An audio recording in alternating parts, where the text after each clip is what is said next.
नमस्कार, माउन्टेन समाचारमा स्वागत छ। म खगेन्द्र विष्ट र म बिन्दु अधिकारी। सुरुमा अहिलेसम्मका मुख्य समाचार।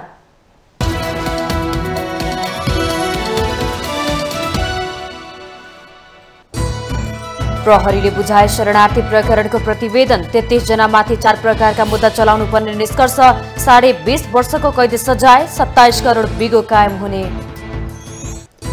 हावादारी बजेट नल्याउनु नेकपा एसका अध्यक्ष नेपालको सुझाव। नीति तथा कार्यक्रमको पुनर्लेखन गर्न राप्रपाको माग। राष्ट्रको आवश्यकता नसमेटेको एमालेको ठहर। नीति तथा कार्यक्रममा उल्लेखित जनयुद्ध शब्दलाई लिएर माओवादी र एमालेका सांसद बीच घोचपेच। संसदभित्रै माओवादी सांसदले लगाए जनयुद्ध जिन्दाबादको नारा। सरकारको नीति तथा कार्यक्रममाथि एमाले अध्यक्ष ओलीले संसदमा 2 घण्टासम्म गरेको कटाक्षप्रति ओलीकै आलोचना। अर्थहीन विषयमा संसदको समय खर्चेको टिप्पणी। सामाजिक सद्भाव सहितको राष्ट्रिय एकतालाई सुदृढ बनाउनु पर्नेमा एमाले अध्यक्ष ओलीको जोड। मुलुकमा साम्प्रदायिक विद्वेष फैलाउने षड्यन्त्र भइरहेको जिकिर। अमेरिका र पपुवा न्युगिनी बीच रक्षा सम्झौतामा हस्ताक्षर। प्रशान्त क्षेत्रमा चीनको बढ्दो गतिविधि नियन्त्रण गर्ने अमेरिकाको रणनीतिमा महत्त्वपूर्ण हुने विश्लेषण। र एनएससी काभा महिला भलिबल च्यालेन्ज कपमा नेपालको विजयी सुरुवात। किर्गिस्तान 3-0 को सोझो सेटमा पराजित। उज्बेकिस्तान र भारत पनि विजयी।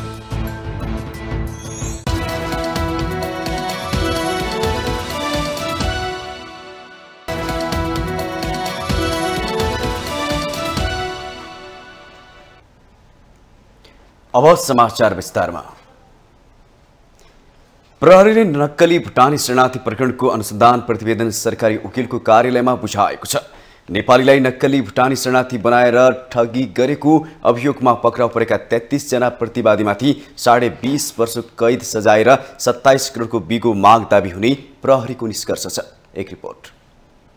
जिल्ला प्रहरी परिसर काठमाडौँले झण्डै 2 महिना लामो अनुसन्धानपछि सोमबार शरणार्थी बनाउने प्रकरणमा जोडिएका पूर्व उपप्रधानमन्त्री टोपबहादुर रायमाझी, पूर्व गृहमन्त्री बालकृष्ण खाँड सहित 33 जनालाई राज्य विरुद्धको ठगी र संगठित अपराध र कृत्य गरी 4 प्रकारका मुद्दा चलाउनु पर्ने राहेसहितको प्रतिवेदन बुझाएको हो। अनुसन्धान प्रतिवेदनमा आरोपीहरूमाथि जनही 20.5 वर्षको कैद सजाय हुने गरी माग दाबी लिएर अदालतमा मुद्दा दायर हुनुपर्ने राय दिएको हो। 33 जनालाई प्रतिवादी बनाइनुपर्ने राय सहितको प्रतिवेदनमा आरोपीहरू विरुद्ध छुट्टा छुट्टै 4 वटा मुद्दा लगाउनु पर्ने उल्लेख गरिएको छ, जसमा ठगी, राष्ट्रहित प्रतिकूलको कसुर, कृत्य र संगठित अपराधको मुद्दा चलाउन प्रहरीले राय दिएको हो। ठगी, कृत्य र राष्ट्रहित प्रतिकूलको कसुरमा अलग अलग सजाय गर्दा जम्मा 19 वर्ष सजाय हुने र संगठित अपराध बापत थप 50% सजाय हुँदा अधिकतम सजाय गरेको अवस्थामा 28.5 वर्ष सजाय हुने देखिएको प्रहरीले बुझाएको प्रतिवेदनमा उल्लेख गरिएको छ। तर एकीकृत कसुर बापत थप सजाय गर्दा सबैभन्दा बढी सजाय हुने ठगीमा 7 वर्ष, त्यसपछि कृत्यमा आधा 3.5 वर्ष, राष्ट्रहित प्रतिकूलको कसुरमा 2.5 वर्ष गरी जम्मा 13 वर्ष हुने देखिन्छ। यसरी हेर्दा संगठित अपराध बापत थप 50% हुँदा 20.5 वर्ष सजाय मात्र हुने प्रहरीको भनाइ छ। 33 मध्ये 16 जनालाई प्रहरीले पक्राउ गरिसकेको छ भने बाँकी 16 जना अझै फरार छन्। जिल्ला सरकारी वकिल कार्यालयका सह न्यायाधिवक्ता अच्युत मणि न्युपानेले प्रहरीले बुझाएको प्रतिवेदनको विश्लेषण र प्रमाणको अध्ययन गरेर अभियोग पत्र तयार गर्ने जानकारी दिनुभयो। प्रतिवेदन अध्ययन सकेर बुधबारसम्म जिल्ला अदालतमा अभियोग पत्र दायर गरिसक्ने न्युपानेको भनाइ छ। अनुसन्धान सकेर मुद्दा हामी गाउँमा भर्खरै आएको छ।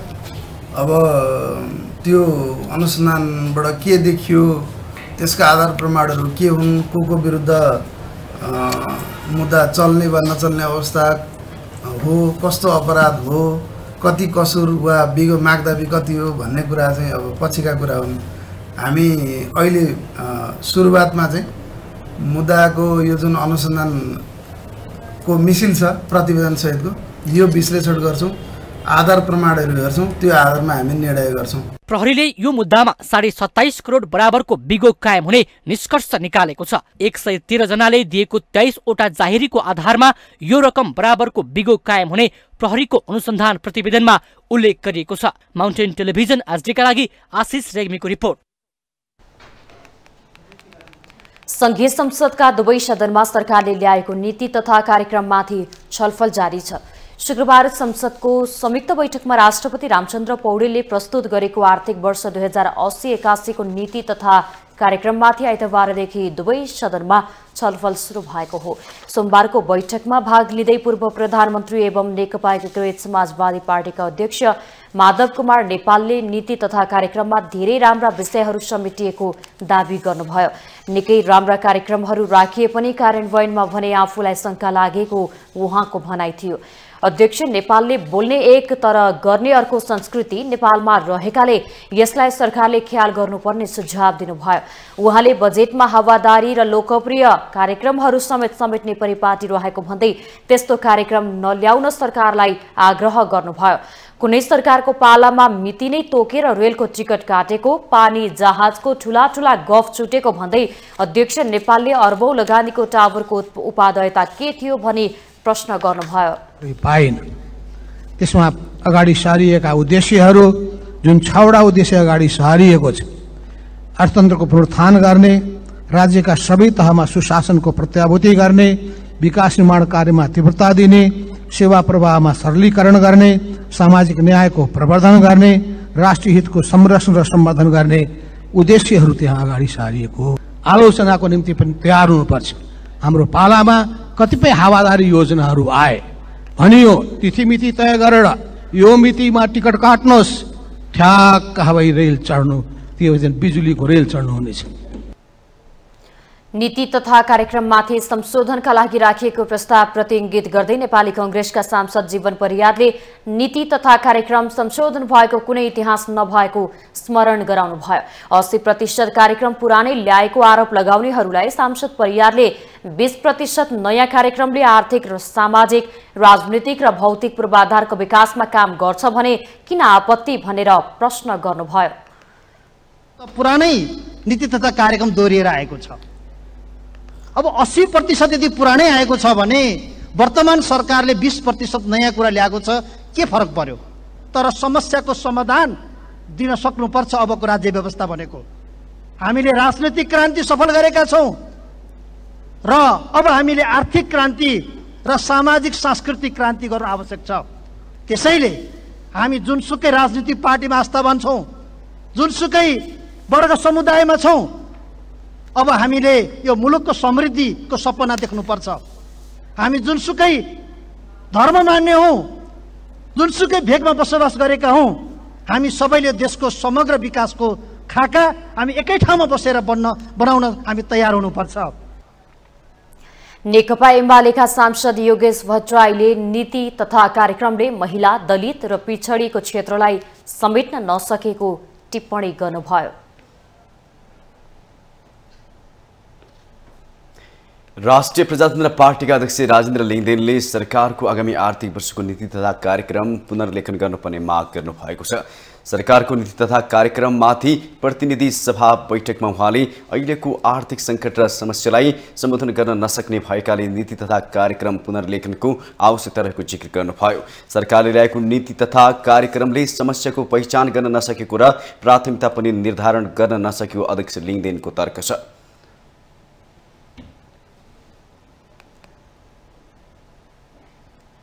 जुन आर्थिक सङ्कट बिहोरिराखेको छ त्यसलाई हाम्रो परम्परागत कार्यशैलीले, परम्परागत सोच र संरचनाले त्यो आर्थिक सङ्कटलाई सामना गर्न सक्दैन। त्यसकारणले यो नीति तथा कार्यक्रममा आगामी सङ्कटलाई हामीले कसरी सामना गरेर हामी अगाडि बढ्छौं भन्ने कुरा आउनु पर्दथ्यो। यो नीति तथा कार्यक्रम सामान्य अवस्थामा, ठिकठाक अवस्थामा ल्याउने जस्तो छ र स्वतन्त्र सांसद अमरेश कुमार सिंहले सरकारले कर्मचारीहरूको नियमित सरुवा गर्ने गरे पनि बजेट टाइप गर्ने कम्प्युटर अपरेटरको सरुवा किन नगरेको भन्दै प्रश्न गर्नुभयो। सांसद सिंहले विगत 10 वर्षको बजेटको ट्रेन्ड हेर्दा कपी पेस्ट गरेर तयार गर्ने गरिएको उहाँको भनाइ थियो। उहाँले नीति एकातिर र कार्यक्रम अर्कातिर हुने गरेको आरोप लगाउनुभयो। बारेमा छलफल गर्दाखेरि एउटा कुरा भन्न लाग्छ कि नीति एकातिर छ, कार्यक्रम अर्कोतिर हुन्छ, नियत अर्कोतिर हुन्छ। नीति कार्यक्रम र नियत एक ठाउँमा कसरी पार्ने म बुझ्न सकिरहेको छैन। किनभने लास्ट नीति कार्यक्रम किनकि यही कोलिसनको सरकार थियो, अर्थमन्त्री रुकुमको थियो, रुकुममा बजेट गयो। कोलिसन पार्टनर डब्ल्युद्वाको थियो, उहाँको सभापतिजीकोमा बजेट गयो र अर्को प्रधानमन्त्रीजी त्यहाँ हुनुहुन्थ्यो। अर्को कोलिसन पार्टनरको अध्यक्ष चितवन छ। चितवनभन्दा पूर्व त बजेट झर्दै झरेन, त्यहाँ बारिसै भएन, त्यहाँ सुखायाम भयो। त्यस्तै यसपालि पनि संयोगले गोर्खासम्म पुग्ला, गोर्खाभन्दा पूर्व जान त केही उपाय छैन। त्यसकारण हामी मधेसीहरूले यसमा चित्त बुझाउनु पर्छ कि यो देश मधेसको लागि बनेको पनि होइन, बजेट पनि जाँदैन त्यहाँ। त्यसमा राष्ट्रिय स्वतन्त्र पार्टीका सांसद डोल प्रसाद अर्यालले रोस्टममा उभिएर खाली कुर्सीहरूलाई हेर्दा रोस्टमकै अपमान भए जस्तो अनुभूति गरेको बताउनुभयो। उहाँले नीति तथा कार्यक्रमका विषयमा 275 सांसदकै उपस्थिति गराउने वातावरण बनाउनु पर्ने उल्लेख गर्नुभयो। सम्माननीय सभामुख महोदय, सदनको खाली कुर्सीहरूलाई हेर्दा आफू पनि रोस्टममा आएर बोलिरहनु रोस्टमकै अपमान गरे जस्तो लाग्छ। कहिलेकाहीँ घरमै बसेर ऐनामा हेर्दै बोलेर पेन ड्राइभमा रेकर्ड गरेर सचिवालयमा बुझाए पनि हुने हो कि भन्ने जस्तो लाग्छ। 275 जना बीच हुने र सुन्ने र सुनाउने नीति तथा कार्यक्रमको छलफल केवल रेकर्डको लागि मात्र बोलिरहेको जस्तो लाग्छ। हलको उपस्थितिलाई हेर्दा सभामुख महोदय, यस्तो नहुने वातावरण बनाउन कोसिस गरौं। नीति तथा कार्यक्रमले धेरै विषयलाई सम्बोधन गर्ने प्रयास गरेको उहाँको दाबी थियो।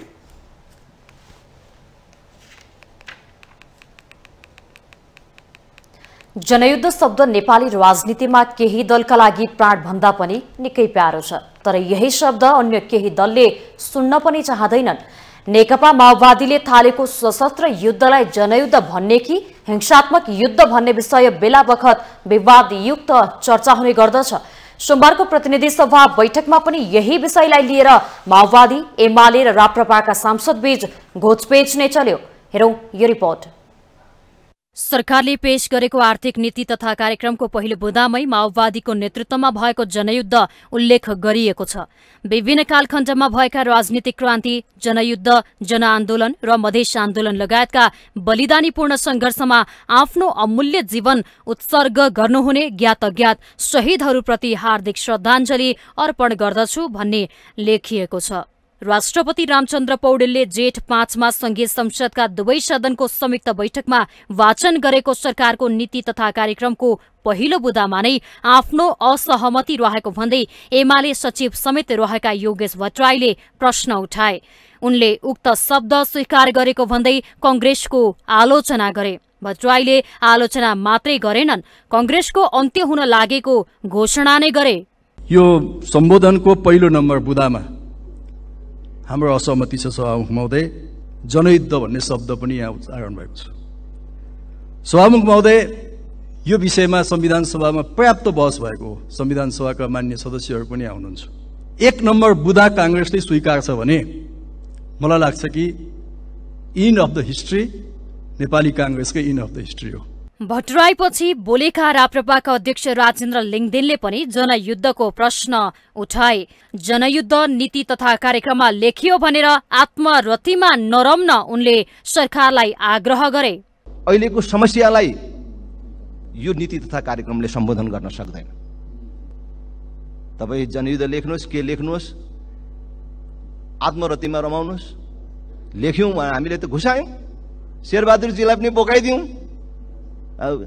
भनेर भन्नुहोस्, तर त्यसले के फरक पर्दैन। छलफलमा सहभागी माओवादी केन्द्रका सांसद देवेन्द्र पौडेलले भट्टराईका अभिव्यक्तिमा आपत्ति जनाए। पौडेलले भट्टराईलाई शब्दकोश पल्टाएर हेर्न र बहसमा आउन चुनौती नै दिए। यो जनयुद्धको बारेमा मान्यजीलाई एकपटक डिक्सनरी पल्टाएर हेर्न म अनुरोध गर्न चाहन्छु। यो माछा युद्ध थियो, भालु युद्ध थियो, जङ्गलका अर्नाहरू लडेका थिए कि रुख ढुङ्गाहरू लडेका थिए? मान्यजी डिक्सनरी पढाएर हेर्नु होला। मानिसले लडेको युद्धलाई कि जनआन्दोलन भनिन्छ कि जनयुद्ध भनिन्छ? मानिसका छोराहरूले लडेको युद्ध थियो। बिर्सिनु भयो बृहत शान्ति सम्झौता। जनयुद्धपछि माओवादी र अन्य राजनीतिक दलहरूले सहकार्य गरेर जनआन्दोलन भएको पौडेलको भनाइ थियो। उनले रोस्ट्रममा उभिएर कटाक्ष नगरी मिलेर अगाडि बढ्न आग्रह गरे।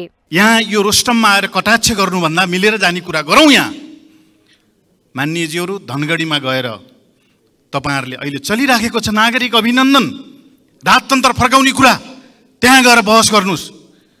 हामी यहाँ सहकार्य गर्न तयार छौँ। आजको इतिहास भनेको सबैले मिलेर ल्याएको गणतन्त्रलाई जोगाएर अगाडि बढ्ने इतिहास हो। त्यसकारणले विगतका सबै आन्दोलनप्रति सम्मान गर्न सिकौँ।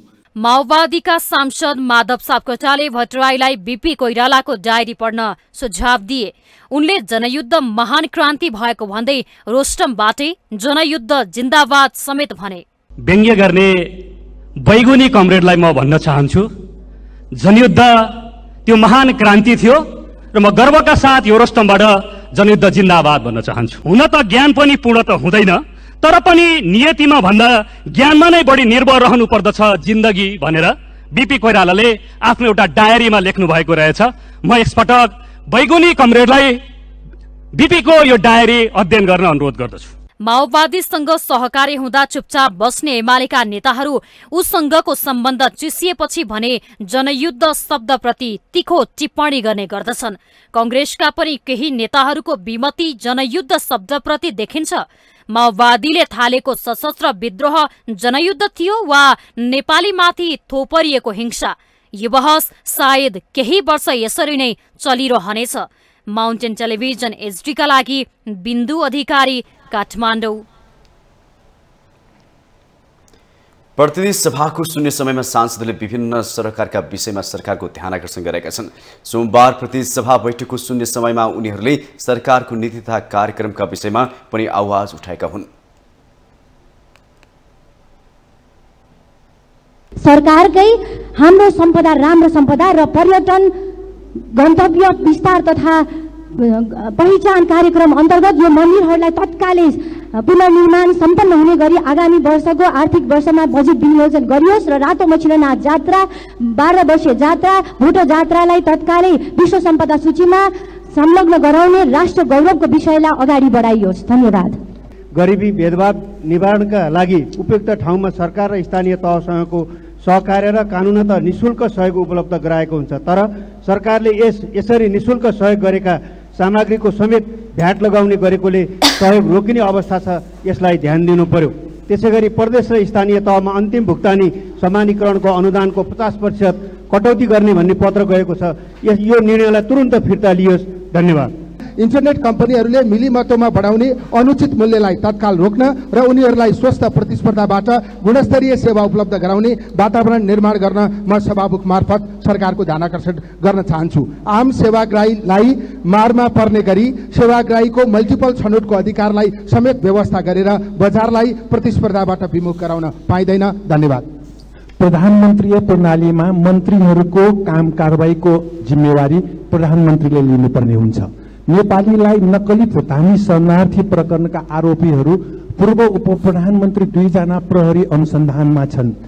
बयानमा पूर्व प्रधानमन्त्रीहरूलाई पनि बयानमा बोलाई अनुसन्धान पूर्ण बनाउनु जरुरी छैन र एक पूर्व प्रधानमन्त्रीजीले 400 नेपालीलाई 10 वर्ष अगाडि नै भुटानी शरणार्थी बनाई अमेरिका छिराएको त्यसको प्रमाण समेत आफूसँग भएको सार्वजनिक रूपमै बताउनु भएको के सरकारलाई थाहा छैन र?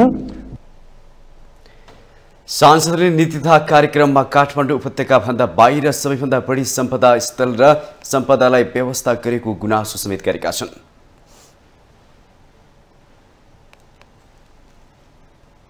माउन्टेन समाचारमा पालो भएको छ ब्रेकको।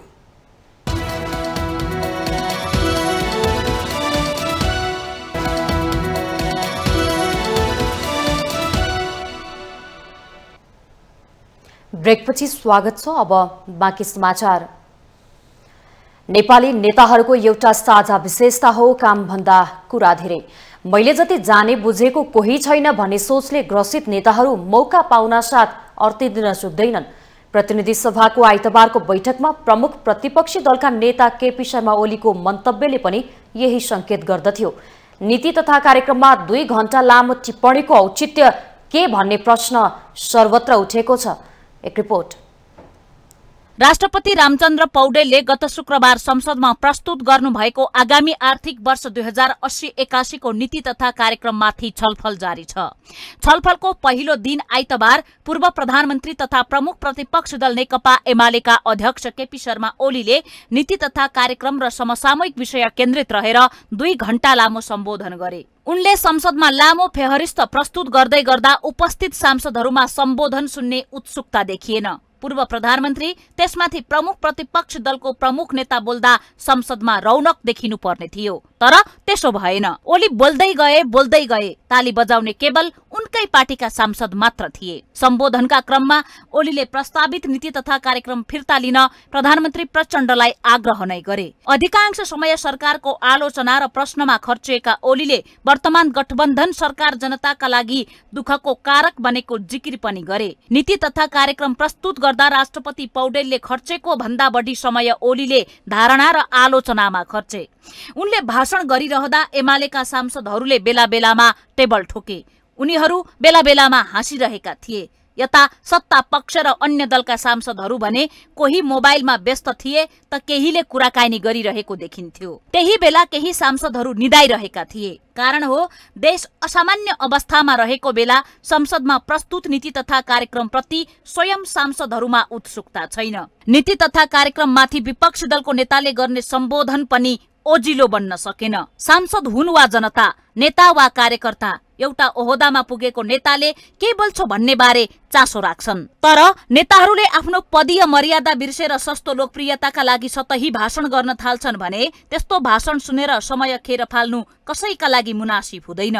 यसैको झल्को दिने ओलीको सम्बोधनले उनी प्रतिको आकर्षण घटायो। मुलुकको अवस्था हेरेर अहिले जनतामा असन्तुष्टि व्याप्त छ। अर्थतन्त्र संकट उन्मुख छ। सरकारले देश विकासका निम्ति सिनको भाँच्न सकेको छैन।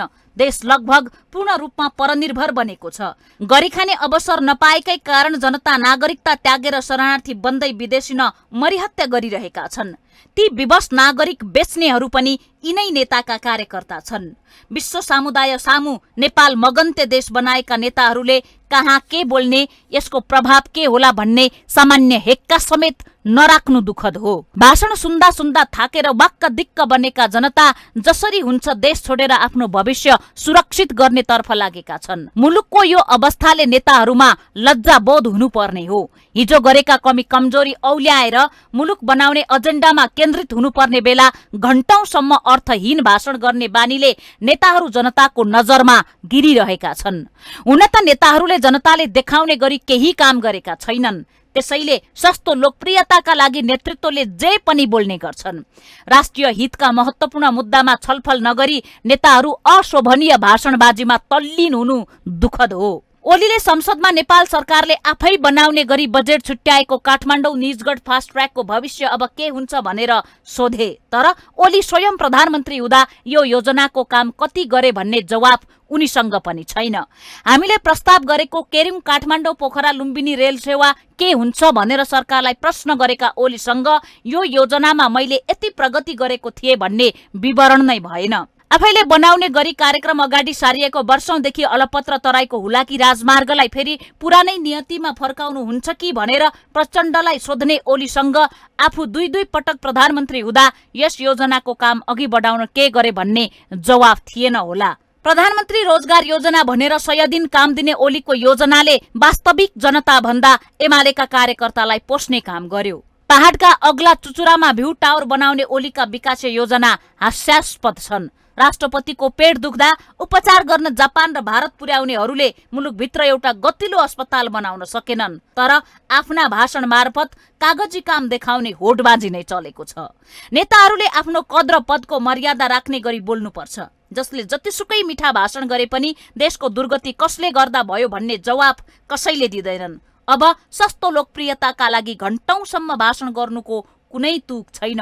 कागजका खोस्टामा जतिसुकै विकास भएको देखाए तापनि नेपालको विकास दयनीय अवस्थामा छ। माउन्टेन टेलिभिजन एसडी राजनीतिक ब्युरो।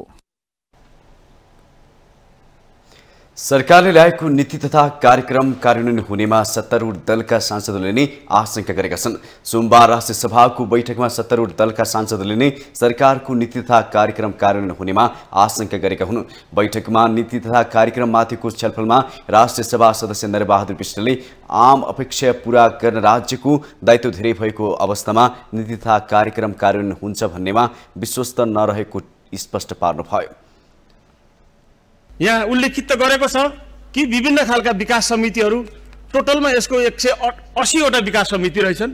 त्यो 180वटा विकास समितिको माध्यमबाट कानुन बनाएर, नियम बनाएर, आदेश दिएर मात्रै हुने। तर हामीले प्रमुख कुरा भन्नु ऐन ल्याउनु जरुरी छ। अहिलेको संविधान 2072 को संविधान अनुसारको ऐन ल्याएर यसलाई कार्यान्वयन गर्न गयौँ भनेपछि निश्चित रूपमा यो नीति तथा कार्यक्रमले सम्बोधन गरेका कुराहरू हामी सफल हुन सक्छौँ। राष्ट्रिय सभा सदस्य दिलकुमारी थापा रावल पार्वतीले संविधानले भनेको समावेशी र समन्यायिक विकासका आधारमा नीति तथा कार्यक्रम नआएको टिप्पणी गर्नुभयो। मुलुकलाई विकासमा अगाडि बढाउनको लागि जनताका सवालहरुमा हामी कसरी अगाडि बढ्ने भन्ने विषयमा जुन गम्भीरतापूर्वक छलफल भएर राष्ट्रिय सहमति हुनु पर्थ्यो, गम्भीरतापूर्वक अगाडि बढ्नु पर्थ्यो, त्यो हुन सकेन। आवश्यकता र औचित्यता हामीले पुष्टि गर्न सकिरहेका छैनौं। फेरि पनि हामीले दबाव र प्रभावका आयोजनाहरू निर्माण हुने अवस्था देखिरहेका छौं। विकास असन्तुलित देखिरहेका छौं। हाम्रो संविधानले भनेको समावेशी विकास, समन्वयी विकास हुन सकेको छैन। समावेशी र समन्वयी विकास गर्न स्पष्ट नीति र कार्यक्रम अहिलेको यो प्रस्तुत नीति कार्यक्रममा पनि आउन सकिरहेको छैन। राष्ट्रिय सभा सदस्य कमला पन्त र जयन्ती देवी राईले नीति तथा कार्यक्रमका विषयहरू सकारात्मक रहे पनि कार्यान्वयनको चरण चिन्ताको विषय भएको उल्लेख गर्नुभयो। कार्यक्रम धेरै कुराहरू सकारात्मक छन्। हामीलाई चिन्ताको विषय भनेको कार्यान्वयनको विषय हो अध्यक्ष महोदय। त्यसले गर्दा कार्यान्वयन कस्तो हुन्छ भन्ने कुरा र बजेट कसरी आउँछ, सरकारले बजेट कसरी ल्याउँछ भन्ने कुरा चाहिँ महत्त्वपूर्ण कुरा हो। र यसमा सकारात्मक कुरा गर्दाखेरि भ्रष्टाचार नियन्त्रण प्रति पूर्ण प्रतिबद्ध छ र केही सङ्केतहरू पनि देखिएका छन्। सरकार यसमा अडिग रहेर भ्रष्टाचार सुशासनको निम्ति भ्रष्टाचारलाई चाहिँ अन्त गरोस्, शुभकामना पनि व्यक्त गर्न चाहन्छु। तीनवटा कुरालाई तीनटालाई मात्रै यसले प्रायोरिटी दिएछ, तर सबै बन्द भएको उद्योगहरूलाई चाहिँ यसले सञ्चालन गरेर बन्द भएकोलाई सञ्चालन मात्रै होइन, थुप्रै विकल्पहरू त्यस्ता किसिमको उद्योग सानातिना उद्योगहरूको सिर्जना गर्ने सम्म पनि कार्यक्रम ल्याउनु पर्दछ। बैठकमा सदस्यहरूले अर्थतन्त्रको संरचनात्मक सुधार, पुँजीगत खर्चको वृद्धि, भ्रष्टाचार नियन्त्रण, सार्वजनिक खर्चमा मितव्ययिता र शासकीय सेवा प्रभावमा सुधार लगायतका पक्षमा राम्रो रहेको टिप्पणी गरे।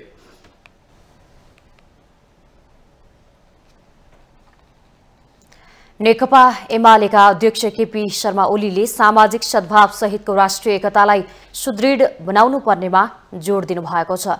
अध्यक्ष ओलीले धर्म, भाषा, संस्कृति सहितका विविधतायुक्त नेपालले सामाजिक सद्भाव सहितको राष्ट्रिय एकताको सुदृढीकरणमा जोड दिनुभएको हो। उहाँले विविधता मुलुकको सामूहिक सम्पत्ति भएको उल्लेख गर्दै त्यसको सदुपयोग गर्दै अघि बढ्नुपर्ने आवश्यकता समेत औल्याउनु भयो। नेपाल मुस्लिम इत्तेहाद संगठनले सोमबार ललितपुरमा आयोजना गरेको कार्यक्रममा अध्यक्ष ओलीले नेपालीहरूले अतिवादमा जानै नहुने दोहोर्याउनु भयो। मुलुकमा पनि साम्प्रदायिक विद्वेष फैलाउने षड्यन्त्र भइरहेको उल्लेख गर्दै उहाँले त्यसबाट जोगिएर अघि बढ्नुपर्ने पनि बताउनुभयो। अध्यक्ष ओलीले विश्व राजनीतिमा धर्मको नाममा जनता मारिएको दृष्टान्त पेश गर्दै नेपालले पनि त्यसबाट सिकेर अतिवादको पक्षमा लाग्न नहुने प्रश्न पार्नुभयो। धर्मका नाममा देश बनेका छन्, धर्मका नाममा देश विनाश भएका छन्, धर्मका नाममा मानिस बाँचेको छ, धर्मका नाममा मानिसहरू मारिएका छन्। त्यसकारण हामीले अतिमा जानु हुँदैन, नकारात्मक सोचमा जानु हुँदैन र हाम्रो देश विविधतायुक्त देश हो। हरेक हिसाबले यो सम्पदा, सामूहिक सम्पदा, सामाजिक न्याय र समानता सहितको सद्भावसहित, पारस्परिक सद्भावसहित राष्ट्रिय एकतामा जानुपर्छ। नेपालीहरूबीच झगडा गराएर मुलुकको सामाजिक सद्भाव बिथोल्ने प्रयास हुन सक्ने भन्दै सचेत हुनुपर्ने उहाँको भनाइ थियो।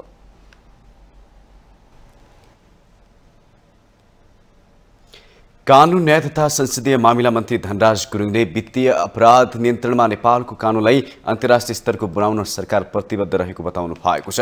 सोमबारको प्रतिनिधि सभा अन्तर्गतको कानून न्याय तथा मानव अधिकार समितिको बैठकमा सम्पत्ति शुद्धिकरण निवारण ऐन विधेयकको विषयमा जवाब दिँदै मन्त्री गुरुङले यस्तो बताउनु भएको हो। उहाँले सम्पत्ति शुद्धिकरण निवारण विधेयक छिट्टै संसदबाट पास गरेर मनी लन्ड्रिङको कालो सूचीमा पर्नबाट जोगाउन आवश्यक रहेको प्रश्न पार्नुभयो। आफ्नो भएका संशोधनका प्रस्तावका विषयमा छलफलबाट विधेयकलाई थप परिष्कृत र परिमार्जन गर्न सहयोग पुग्नेछ। वित्तीय अपराध नियन्त्रणको सन्दर्भमा नेपालको कानुनलाई प्रभावकारी तथा अन्तर्राष्ट्रिय स्तरको बनाउनको लागि नेपाल सरकार प्रतिबद्ध छ। यस सम्बन्धी कानुनी व्यवस्था गर्न ढिला भइसकेको सन्दर्भमा समितिले विधेयकलाई छिट्टै नै निष्कर्षमा पुर्याई वित्तीय अपराध नियन्त्रणमा यो समिति तथा संसद संवेदनशील र प्रभावकारी छ भन्ने राष्ट्रिय तथा अन्तर्राष्ट्रिय स्तरमा सन्देश दिन सफल हुनेछ भन्ने मलाई विश्वास छ।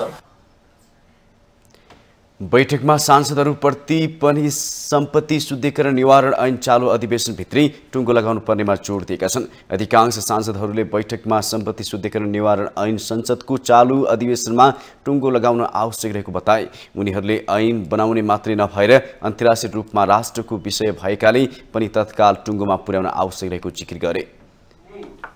यो सम्पत्ति शुद्धिकरण सम्बन्धी जुन कानुन छ त्यो कानुन प्राप्त गर्नुपर्छ। म चाँडै टुङ्गिन्छ भन्ने म विश्वास छु। अब यसमा अरू धेरै म व्याख्या गर्दिनँ। हामी संशोधन नहाल्नेहरूले त संशोधन हाल्नेहरूको कुरा मानिसकिहाल्यो। हाम्रो त्यही लिमिटेसन छँदैछ। त्यसैले सरकारले पेश गरेको विधेयक साथीभाइहरूले हालेका संशोधनको घेराभित्र बसेर हामीले छलफल गरेर निष्कर्षमा पुग्नुपर्नेछ। किनभने हामी सबै एकै ठाउँमा छौँ नि त। अन्तर्राष्ट्रिय विषयसँग सम्बन्धित कुरा भइसकेपछि त र त्यो पनि चाहिँ त आर्थिक मामिलाको कुरा भयो भने यसको फेरि रिपरकसनहरू चाहिँ त अलिकता डरलाग्दा त नभनौँ, अलिक जटिलतापूर्ण रिपरकसनहरू हुन्छन्। त्यो चाहिँ त हामीले पास गर्न सकेनौँ भने त्यतातिर ध्यान दिएर यसलाई हप्ता 10 दिनभन्दा बढी नलगाइकन अरू साँझ बिहान अलिक बढी 2-3 घन्टा कति बस्छौँ। उहाँहरूले सहयोग गरिदिनु पऱ्यो। हजुरहरूले निरन्तर समितिमै बसेर समितिको सम्पर्कमा रहेर, किनभने यो मोर टेक्निकल पनि छ, नबुझ्ने पनि छ। सम्पत्ति शुद्धिकरण निवारण ऐन टुङ्गोमा पुर्याउन उपसमिति बनाएर वा सरकारवालाहरू तथा विज्ञसँग बसेर छलफल गर्नुपर्नेमा सांसदको जोड छ।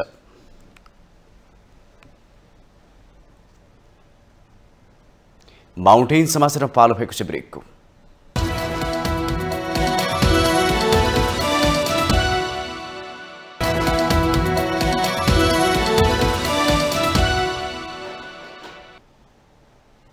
ब्रेकपछि स्वागत छ। अब बाँकी समाचार।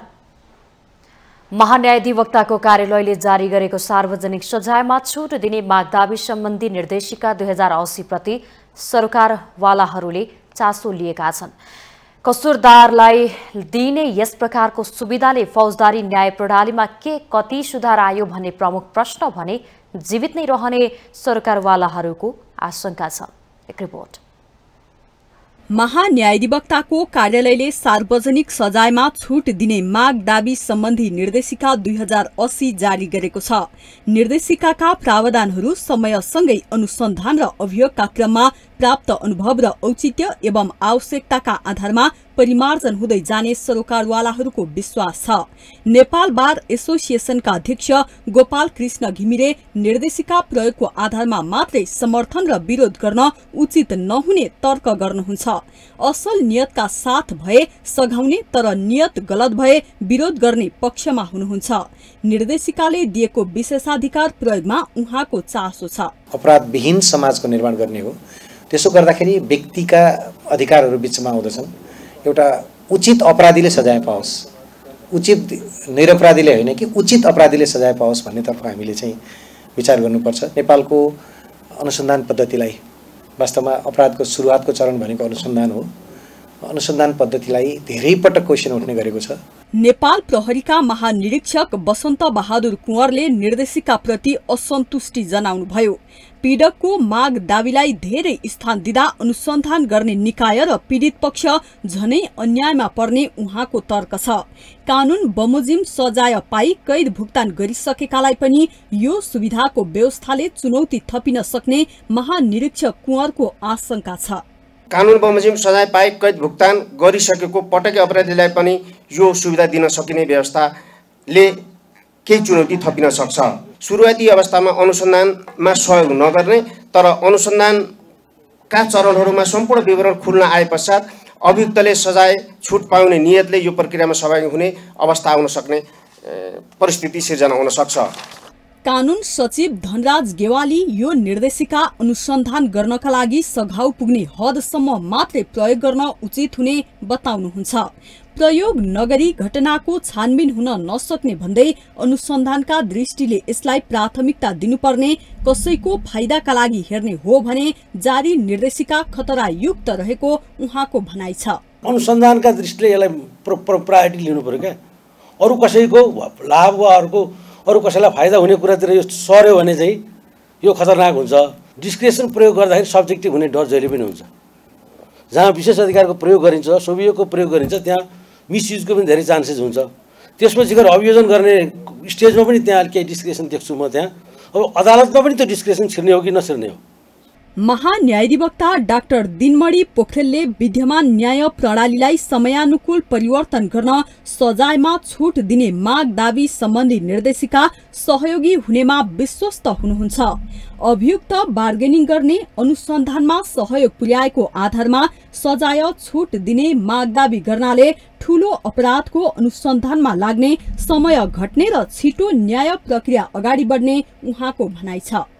त्यहाँ कुन केसमा कुन कुन कन्डिसन मिट गर्यो भने गर्छ भने ठुल्ठुला सङ्गठित अपराध जस्तामा जुन मेन अभियुक्त हो त्यो अभियुक्तसँग पुग्नका लागि उसले सहयोग गर्यो भने मात्रै पाउने भनेर पनि लेखेको छ। त्यस हुनाले यसले ओभरअल इन्भेस्टिगेसनलाई मद्दत गर्नेदेखि लिएर ओभरअल जस्टिसको जुन चाहिँ एउटा अब्जेक्टिभ छ त्यसलाई चाहिँ मासम्म पुग्नका लागि मद्दत गर्छ भन्ने हिसाबमा बुझ्नु जरुरी छ भन्ने लाग्छ। विशेषाधिकारको प्रयोग गरिने ठाउँमा गलत प्रयोग पनि धेरै हुन सक्ने, कसैको फाइदाका लागि यो निर्देशिकाको गलत उपयोग गर्न नहुनेमा सरोकारवालाहरूले जोड दिएका छन्। नेकपा क्रान्तिकारी माओवादी निकट विद्यार्थी संगठन अखिल क्रान्तिकारीले नक्कली भुटानी शरणार्थी प्रकरणमा संलग्नलाई पक्राउ गरी कारबाहीको माग गर्दै प्रदर्शन गरेको छ।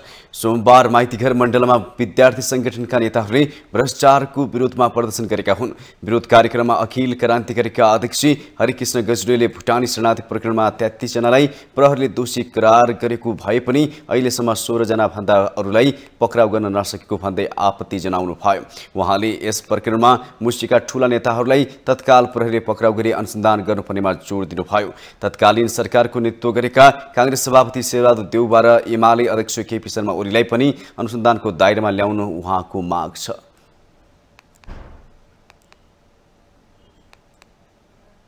सबैभन्दा भ्रष्टाचारीको, सबैभन्दा मानव तस्करीको यो मुलुकको गृहमन्त्री, यो मुलुकको गृह प्रशासन आज त्यो पुष्टि भएको छ।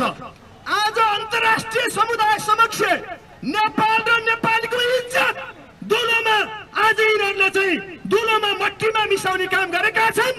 त्यसो हुँदा यी दलालहरू, यी भ्रष्टहरू, यी राष्ट्रघातीहरू, यी देशघातीहरू, यी जनघातीहरू, यी मानव तस्करीहरूलाई कडाभन्दा कडा कारबाही गरिनुपर्छ। त्यति बेलाका प्रधानमन्त्रीहरू खड्ग प्रसाद शर्मा ओली, त्यसै गरी शेरबहादुर देउबाहरूलाई पनि अविलम्ब गिरफ्तार गरेर कारबाही गर्नुपर्छ। यो कुरो म यहाँबाट भन्न चाहन्छु। प्रदर्शनमा उत्रेका विद्यार्थी संगठन कर्मीहरूले नक्कली भुटानी शरणार्थी प्रकरणमा जोडिएका सबैलाई कारबाही गर्नुपर्ने बताएका थिए।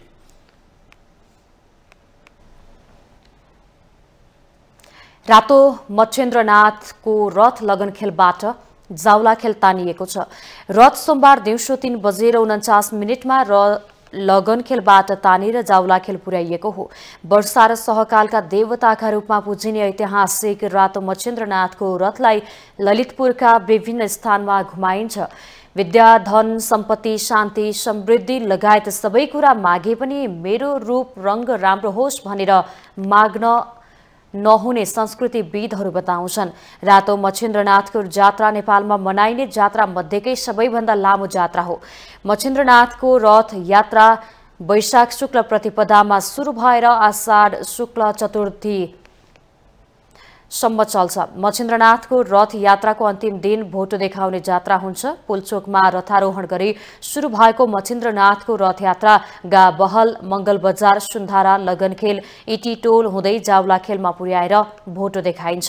यससँगै मच्छिन्द्रनाथलाई सानो खटमा राखी बुङमतीमा लगिएपछि जात्रा समापन हुन्छ। पौराणिक कथन अनुसार 12 वर्षसम्म अनिकाल लागेपछि भक्तपुरका तत्कालीन राजा नरेन्द्र देवले यो जात्राको सुरुवात गराएको किम्वदन्ती छ।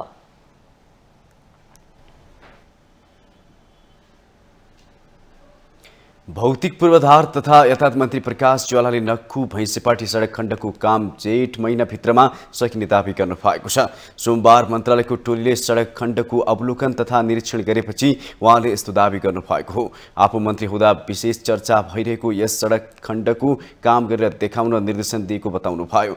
अहिले काम निकै उपलब्धिमूलक रहेको भन्दै उहाँले अब त्यस क्षेत्रका बासिन्दाहरूले लामो समयसम्म धुलो र सास्ते बेहोर्न नपर्ने आश्वासन दिनुभयो। अबको 1 महिनाभित्र सडक खण्डको कालोपत्री हुने उहाँको भनाइ छ। हामीले यो साइट भिजिट गर्ने, निरीक्षण गर्ने कुरामा चाहिँ हतार देखायौँ। हामीले मन्त्रालयबाट यो कामलाई छिटोभन्दा छिटो सम्पन्न गर्नका निम्ति हाम्रो मातहतका चाहिँ कार्यालयलाई पनि हामी निर्देशन गऱ्यौँ। त्यसै अनुसार चाहिँ कार्यालय र कन्ट्र्याक्टरको बिचमा छलफल पनि भएर उहाँहरूले सक्रियताका साथ यो काम अगाडि बढाउनु भएको छ र आज हामी आइपुग्दाखेरि त्यति बेलाको भन्दा एउटा राम्रो प्रगति देखिएको छ। काम अगाडि बढिरहेको छ। केही दिनमा चाहिँ यो काम चाहिँ एक किसिम मूल कामहरू, मुख्य कामहरू उहाँले सम्पन्न गर्नुहुन्छ र जेठ महिनाभित्र चाहिँ उहाँहरूले जुन खालको काम अगाडि बढाउनु भएको छ त्यो कम्प्लिट हुने हामीले अवस्था देख्यौँ। त्यसकारण केही सुधार भएको छ, केही प्रगति भएको छ। मन्त्री ज्वालाले आगामी दिनमा देशभरका सडक पुलहरू निर्माणका लागि अन्तर मन्त्रालयसँग समन्वय गरी एकै पटकमा काम सक्ने उहाँले बजेट प्रस्तुत भइसकेपछि मन्त्रालयसँग सम्बन्धित विषयमा फिल्डमा नै गएर समस्या समाधान गर्ने, अनुगमन र परीक्षणको क्रममा तीव्रता दिने, महत्त्वपूर्ण सडकका खाल्डा खुल्डी पुर्ने कामलाई प्राथमिकता राख्ने बताउनु भयो।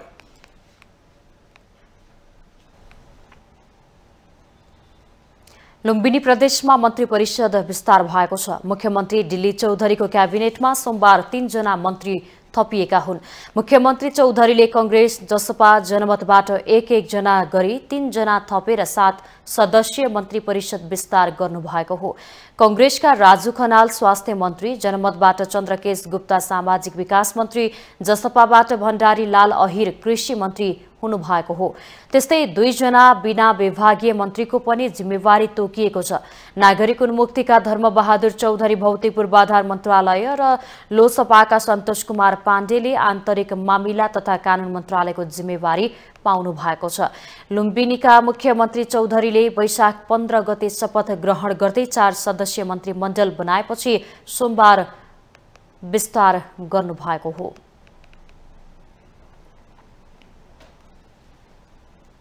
हामीसँग आर्थिक, अन्तर्राष्ट्रिय र खेल समाचार बाँकी नै छन्। माउन्टेन समाचारमा पालो भएको छ ब्रेकको।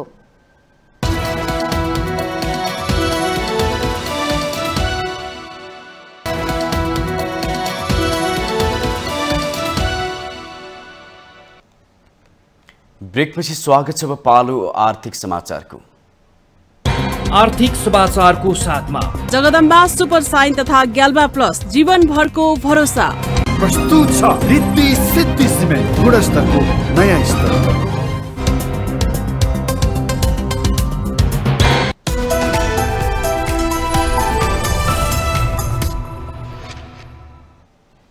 नेपाल राष्ट्र बैंकले भारु 2000 को नोट नचलाउने भारत सरकारको निर्णयले नेपालमा कुनै ठूलो प्रभाव नपार्ने निष्कर्ष निकालेको छ।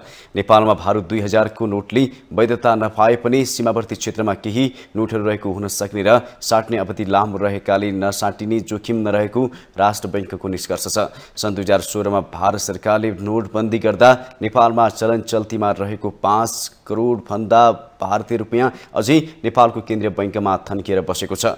भारतले त्यति बेला बैंकिङ प्रणालीमा नरहेको पैसा सटही गरेपछि नागरिकसँग रहेको पैसा बैंकले सङ्कलन गरेको 5 करोड भन्दा बढी भारत सटही हुन नसकेको हो।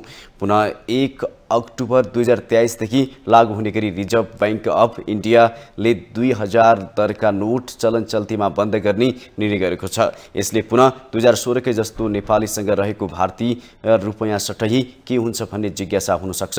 तर सन् 2016 मा नोटबन्दी गरिएको 500 र 1000 दरका भारू नोट नेपालमा चलन चल्तीका लागि वैधानिक थियो।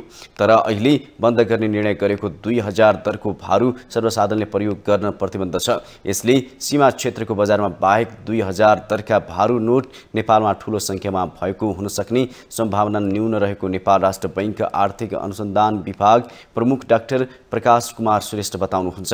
नेपालको अनौपचारिक प्रणालीमा 2000 दरको भारू कति प्रयोगमा छन् भन्ने तथ्याङ्क राष्ट्र बैंकसँग छैन।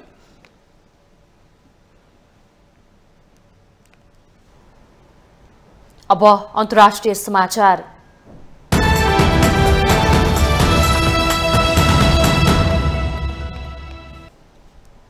प्रशान्त क्षेत्रमा चीनको गतिविधि बढिरहेको भन्दै नियन्त्रण गर्ने रणनीतिमा रहेको अमेरिकाका लागि पपुवा न्युगिनीको सहयोग हात लागेको छ। अमेरिका र पपुवा न्युगिनी बीच सुरक्षा सम्झौतामा हस्ताक्षर भएपछि अमेरिकी रणनीतिमा थप बल मिलेको अन्तर्राष्ट्रिय सञ्चार माध्यमहरूले जनाएका छन्। पपुवा न्युगिनीको राजधानी पोर्ट मोरेस्बीमा दक्षिण प्रशान्त क्षेत्रका 14 टापु राष्ट्रका नेतासँग अमेरिकी बैठक सुरु हुनु अघि रक्षा मन्त्री विन वकरी डाकी र अमेरिकी विदेश मन्त्री एन्टोनी ब्लिंकन बीच सोमबार रक्षा सम्झौतामा हस्ताक्षर भएको हो। यो सम्झौताले अमेरिकी सेनालाई हवाई क्षेत्र र बन्दरगाहहरूमा पहुँच प्रदान गरेको छ। वाशिंगटनले प्रशान्त क्षेत्रमा चीनको बढ्दो गतिविधिलाई लिएर चिन्ता व्यक्त गर्दै रणनीतिक सहयोगको बदलामा कूटनीतिक र वित्तीय प्रोत्साहनका साथ राष्ट्रहरूलाई आकर्षित गर्ने प्रयास गरिरहेका बेला पपुवा न्युगिनीको साथ मिलेको हो। अमेरिकी विदेश मन्त्री ब्लिंकनका अनुसार सम्झौतापछि दुवै देशले एकअर्काको जहाजको प्रयोग गर्ने प्राविधिक विशेषज्ञता आदान प्रदान गर्न र समुद्रमा राम्रो गस्ती गर्न सक्ने प्रतिक्रिया दिनुभएको छ। यस क्षेत्रमा तैनात हुने अमेरिकी सेनाको क्षमता पनि विस्तार गरिने ब्लिंकनले स्पष्ट गर्नुभएको छ। यसअघि नै चीनले सोलोमन टापुसँग गोप्य सुरक्षा सम्झौतामा हस्ताक्षर गरेको छ, जसले चीनलाई देशमा सेना तैनात गर्न अनुमति दिन्छ। अब पालो खेल समाचारको।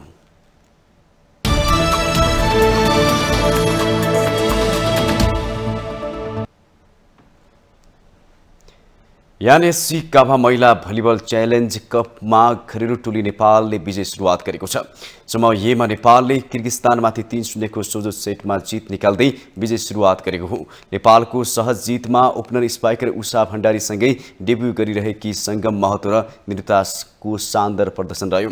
त्रिपुरेश्वर स्थित राष्ट्रिय खेलकुद परिषदको कबर्ड हलमा सोमबार नेपालले पहिलो सेट 25-11, दोस्रो सेट 25-19 र तेस्रो सेट 25-11 बाट जितेको हो। जीसँगै नेपालले समूह एमा 3 अङ्क बटुलेको छ। भारतको पनि 3 अङ्क छ। बङ्गलादेश र किर्गिस्तान अङ्कविहीन छन्। सोमबार नै उज्बेकिस्तान र भारतले पनि विजय सुरुवात गरेका छन्। उज्बेकिस्तानले श्रीलङ्कालाई तथा भारतले बङ्गलादेशलाई समान 3-0 को सोझो सेटमा पराजित गरेका छन्।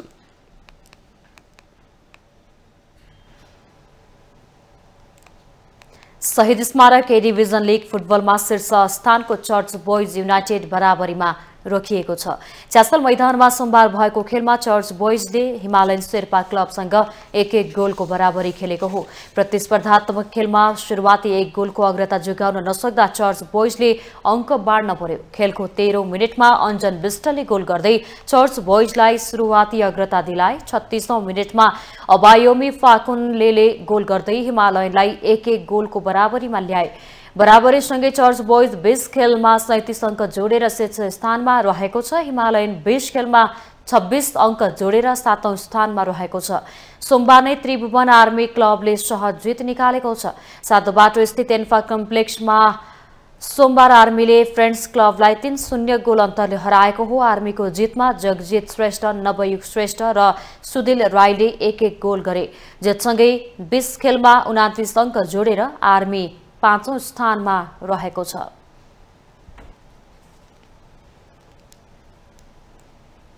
आगामी महिना जिम्बाब्वेमा हुने आइसिसी एकदिवसीय विश्वकप छनौटको लागि नेपालले 22 सदस्यीय प्रारम्भिक टोली घोषणा गरेको छ। नेपालले खासै परिवर्तन नगरेर पछिल्लो समय बन्द प्रशिक्षणमा रहेका खेलाडीलाई राखेर 22 सदस्यीय प्रारम्भिक टोली घोषणा गरेको हो।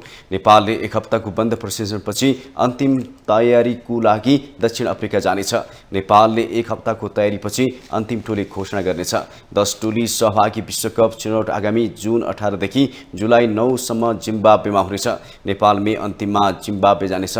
विश्वकप छनौटमा Nepal, Scotland, Oman, UAE, America, Sri Lanka, West Indies, Zimbabwe, Ireland र नेदरल्यान्ड्स छन्।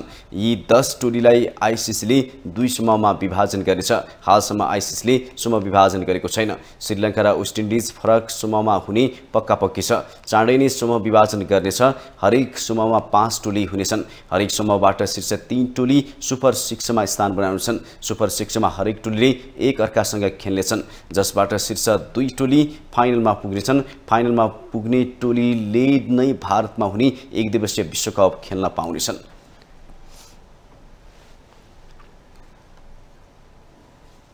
माउन्टेन समाचारमा पालो भएको छ ब्रेकको।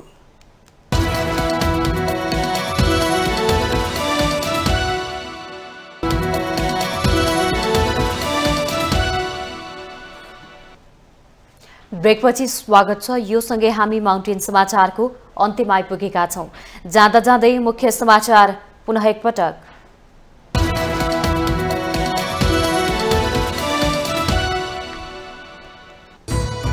प्रहरीले बुझाए शरणार्थी प्रकरणको प्रतिवेदन। 33 जनामाथि 4 प्रकारका मुद्दा चलाउनु पर्ने निष्कर्ष। 20.5 वर्षको कैद सजाय, 27 करोड बिगो कायम हुने। हावादारी बजेट नल्याउने नेकपा एसका अध्यक्ष नेपालको सुझाव। नीति तथा कार्यक्रमको पुनर्लेखन गर्न राप्रपाको माग। राष्ट्रको आवश्यकता नसमेटेको एमालेको ठहर। नीति तथा कार्यक्रममा उल्लेखित जनयुद्ध शब्दलाई लिएर माओवादी र एमालेका सांसद बीच घोचपेच। संसदभित्रै माओवादी सांसदले लगाए जनयुद्ध जिन्दाबादको नारा। सरकारको नीति तथा कार्यक्रममाथि एमाले अध्यक्ष ओलीले संसदमा 2 घण्टासम्म गरेको कटाक्षप्रति ओलीकै आलोचना। अर्थहीन विषयमा संसदको समय खर्चेको टिप्पणी। सामाजिक सद्भाव सहितको राष्ट्रिय एकतालाई सुदृढ बनाउनु पर्नेमा एमाले अध्यक्ष ओलीको जोड। मुलुकमा साम्प्रदायिक विद्वेष फैलाउने षड्यन्त्र भइरहेको जिकिर।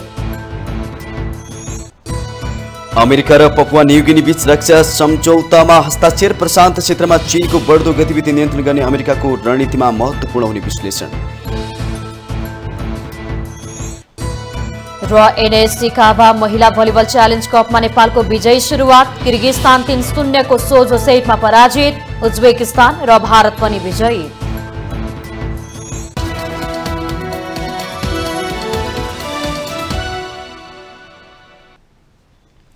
माउन्टेन समाचार अहिले सकियो। सत्य, तथ्य र निष्पक्ष समाचारका लागि माउन्टेन टेलिभिजन HD हेर्दै रहनुहोला। नमस्कार।